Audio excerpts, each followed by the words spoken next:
ಧರ್ಮಸ್ಥಳದಲ್ಲಿ ಮಂಜುನಾಥನ ಭಕ್ತರ ತಾಳ್ಮೆ ಕಟ್ಟೆಯೊಡೆದಿದೆ. ಇದು ಭಕ್ತರ ಆಕ್ರೋಶ.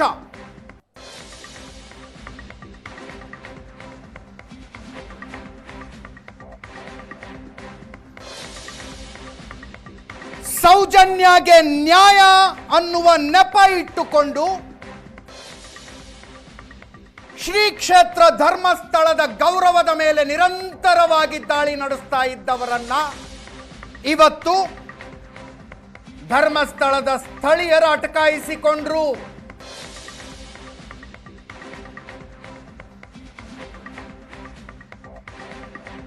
ತಾರ್ಕಿಕವಾದ ಪ್ರಶ್ನೆಗಳಿಗೆ ಉತ್ತರ ಕೊಡದೆ ಏಕಪಕ್ಷೀಯ ವಾಗ್ದಾಳಿಗಳನ್ನ ನಡೆಸಿಕೊಂಡು ಓಡಾಡ್ತಾ ಇದ್ದವರಿಗೆ ಧರ್ಮಸ್ಥಳದ ಭಕ್ತರು ಇವತ್ತು ಓಡಾಡಿಸಿ ಹೊಡೆದರು.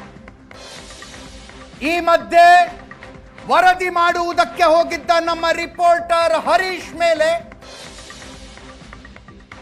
ಸ್ವತಃ ಮಹೇಶ್ ತಿಮ್ಮರೋಡಿ ಹಲ್ಲೆ, ಸ್ವತಃ ಗಿರೀಶ್ ಮಟ್ಟಣ್ಣವರ ಹಲ್ಲೆ. ವರದಿ ಮಾಡುವುದಕ್ಕೆ ಹೋಗಿದ್ದ ಏಷ್ಯಾನೆಟ್ ಸುವರ್ಣ ನ್ಯೂಸ್ನ ರಿಪೋರ್ಟರ್ ಹರೀಶ್ ಮೇಲೆ ಇಷ್ಟು ಹೊತ್ತಿನ ತನಕ ಸ್ವತಃ ಹರೀಶ್ ಜೊತೆಗೆ ನಾನು ಮಾತನಾಡಿದೆ ಏನೇನಾಯಿತು ಅನ್ನೋದನ್ನ. ಸ್ವತಃ ಮಹೇಶ್ ಶೆಟ್ಟಿ ತಿಮ್ಮರೋಡಿ ಹಲ್ಲೆ ನಡೆಸಿದ್ದು, ಸ್ವತಃ ಗಿರೀಶ್ ಮಟ್ಟಣ್ಣವರ್ ಹಲ್ಲೆ ನಡೆಸಿದ್ದು. ಪ್ರತಿಕ್ರಿಯೆ ತೆಗೆದುಕೊಳ್ಳುವುದಕ್ಕೆ ಹೋದಾಗ ಕ್ಯಾಮರಾಮ್ಯಾನ್ ಜೊತೆಗೆ ಕೈಯಲ್ಲಿ ಸುವರ್ಣ ನ್ಯೂಸ್ನ ಲೋಗೋ ಹಿಡಿದು ಘಟನೆಯ ಬಗ್ಗೆ ನಿಮ್ಮ ಪ್ರತಿಕ್ರಿಯೆ ಏನು ಅಂತ ಕೇಳುವುದಕ್ಕೆ ಹೋದಾಗ ನಡೆಸಿದ ಹಲ್ಲೆ ಇದು.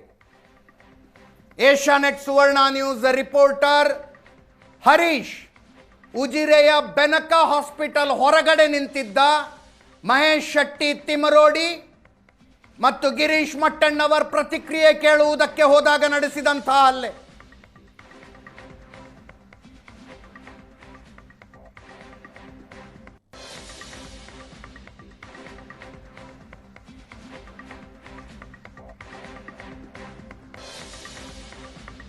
ಧರ್ಮಸ್ಥಳ ಮಂಜುನಾಥನ ಭಕ್ತರ ಆಕ್ರೋಶ ಇವತ್ತು ಕಟ್ಟೆ ಒಡೆಯಿತು. ಅವರ ತಾಳ್ಮೆಯ ಕಟ್ಟೆ ಒಡೆದಿದೆ. ಇವತ್ತು ಹಲವು ದಿನಗಳಿಂದ ಯೂಟ್ಯೂಬ್ನಲ್ಲಿ, ಸೋಷಿಯಲ್ ಮೀಡಿಯಾಗಳಲ್ಲಿ ಏಕಪಕ್ಷೀಯ ನರೇಷನ್ಗಳನ್ನು ಕೇಳಿಸಿಕೊಂಡಿದ್ದ ಜನರಿಗೆ ಯಾವಾಗ ಮೇನ್ ಸ್ಟ್ರೀಮ್ ಮೀಡಿಯಾ ಈ ವಿಷಯವನ್ನ ಕವರ್ ಮಾಡೋದಕ್ಕೆ ಶುರು ಮಾಡ್ತೋ, ಇನ್ನೊಂದು ಕೋನದ ಸತ್ಯ ಗೊತ್ತಾಯಿತು. 13 ವರ್ಷಗಳಿಂದ ಒಂದೇ ಒಂದು ಬಸ್ ಟಿಕೆಟ್ನಲ್ಲಿ ಬರೆದಿಡಬಲ್ಲಷ್ಟು ಸಾಕ್ಷಿ ಕೂಡ ಇಲ್ಲದೆ ಈ ತಂಡ ನಿರಂತರವಾಗಿ ನರೇಶನ್ ಬಿಲ್ಡಿಂಗ್ನ ಕೆಲಸ ಮಾಡ್ತಾ ಇದೆ ಅನ್ನೋದನ್ನ ಜನ ಅರ್ಥ ಮಾಡಿಕೊಂಡು ಏಷ್ಯಾನೆಟ್ ಸುವರ್ಣ ನ್ಯೂಸ್ ಸೇರಿದಂತೆ ಮೇನ್ ಸ್ಟ್ರೀಮ್ ಮೀಡಿಯಾಗಳು ಮುಕ್ತ ಆಹ್ವಾನ ಕೊಟ್ಟವು. ಈ ತಂಡಕ್ಕೆ ಮುಕ್ತ ಆಹ್ವಾನ. ಬನ್ನಿ, ನಿಮ್ಮ ಹತ್ರ ಏನು ಪ್ರೂಫ್ ಇದೆ, ಏನು ದಾಖಲೆಗಳಿದಾವೆ ತೆಗೆದುಕೊಂಡು ಬನ್ನಿ ಅಂತ. ನೋ, ಏಷ್ಯಾನೆಟ್ ಸುವರ್ಣ ನ್ಯೂಸ್ ಸೇರಿದಂತೆ ಒಂದೇ ಒಂದು ಚಾನಲ್ಗೆ ಒಬ್ಬ ವ್ಯಕ್ತಿ ದಾಖಲೆಗಳನ್ನು ಹಿಡ್ಕೊಂಡು 13 ವರ್ಷ ನಾವು ಮಾತನಾಡಿದ್ದಕ್ಕೆ ಇಲ್ಲಿದೆ ನೋಡಿ ದಾಖಲೆ ಅಂತ ಹೇಳಿಲ್ಲ. ಒಬ್ಬ ವ್ಯಕ್ತಿ ಕೂಡ ಬರಲಿಲ್ಲ. ಏಕಪಕ್ಷೀಯ ನರೇಶನ್ ಬಿಲ್ಡಿಂಗ್ನ ಆಟಾಟೋಪ ಮೇನ್ ಸ್ಟ್ರೀಮ್ ಮೀಡಿಯಾದ ಕವರೇಜ್ನೊಂದಿಗೆ ನಿಂತೋಯ್ತು. ಜನ ಪ್ರಶ್ನೆ ಕೇಳೋದಕ್ಕೆ ಶುರು ಮಾಡಿದ್ರು. ಏನು ಪ್ರೂಫ್ ಇದೆ ನಿಮ್ಮ ಹತ್ರ? ಯಾಕೆ ನಮ್ಮ ಧಾರ್ಮಿಕ ನಂಬಿಕೆಗಳನ್ನ, ಧಾರ್ಮಿಕ ಭಾವನೆಗಳನ್ನ ಹಿಂಗೆ ಘಾಸಿ ಮಾಡ್ತಾ ಇದ್ದೀರಿ ಅಂತ ಜನ ಪ್ರಶ್ನೆ ಕೇಳೋದಕ್ಕೆ ಶುರು ಮಾಡಿದ್ರು.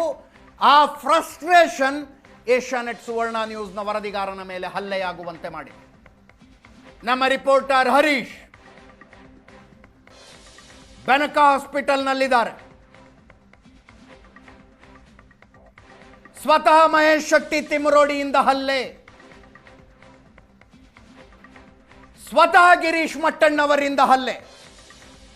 ಇವರಿಬ್ಬರೂ ಸೇರಿದಂತೆ ಸೌಜನ್ಯಗೆ ನ್ಯಾಯ ಅಂತ ಹೋರಾಡ್ತಾ ಇರುವ ಪ್ರತಿಯೊಬ್ಬರನ್ನು ವೈಯಕ್ತಿಕವಾಗಿ ಏಷ್ಯಾನೆಟ್ ಸುವರ್ಣ ನ್ಯೂಸ್ ಆಹ್ವಾನ ಕೊಟ್ಟು ನಮ್ಮ ಸ್ಟುಡಿಯೋ ಕರೆದಿದೆ. ನಿಮ್ಮ ಹತ್ರ ಏನು ದಾಖಲೆಗಳಿವೆ ತಗೊಂಡು ಬನ್ನಿ, ನಮ್ಮ ಹತ್ರ ಕೆಲವು ಪ್ರಶ್ನೆಗಳಿದಾವೆ, ಉತ್ತರ ಕೊಡಿ. ಇಷ್ಟೇ ಕೇಳಿದ್ದು. ಈಗಲೂ ಆಹ್ವಾನ ಮುಕ್ತವಾಗಿದೆ.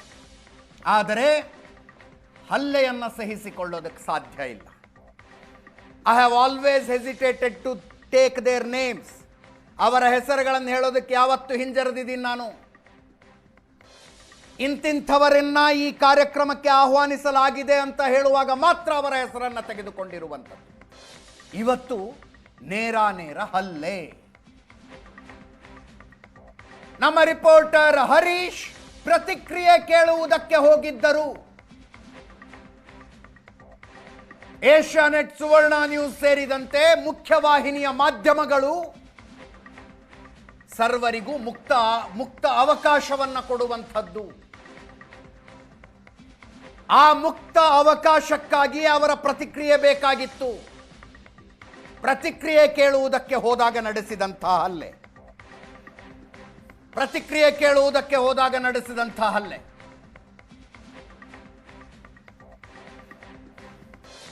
ಘಟನೆ ಏನೇನಾಯ್ತು ಅಂತ ಹರೀಶ್ ಹತ್ರ ನಾನು ಕೇಳಿದ್ದೀನಿ. ಸಾಧ್ಯ ಆದ್ರೆ ಫೋನಿಗೆ ತಗೊಳ್ಳಿ ಹರೀಶ್ನ. ಬೆನಕ ಹಾಸ್ಪಿಟಲ್ನ ಆವರಣದಲ್ಲಿ ನಡೆದಿರುವ ಗಲಾಟೆ ಇದು. ಕೇವಲ 3 ಜನ ಪೊಲೀಸರಿದ್ರು, ಪೊಲೀಸರನ್ನು ಹೊಡೆದಿದ್ದಾರೆ.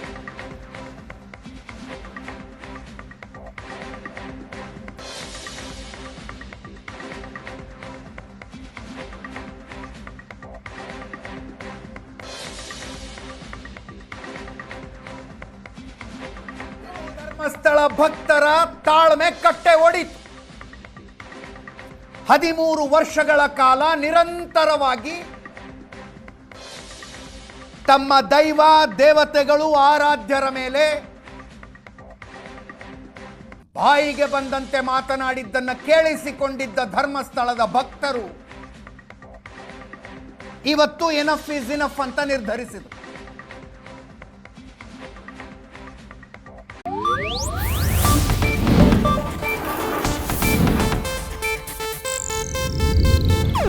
ಇದು ಏಷ್ಯಾನೆಟ್ ನ್ಯೂಸ್ ನೆಟ್ವರ್ಕ್ ಪ್ರಸ್ತುತಿ.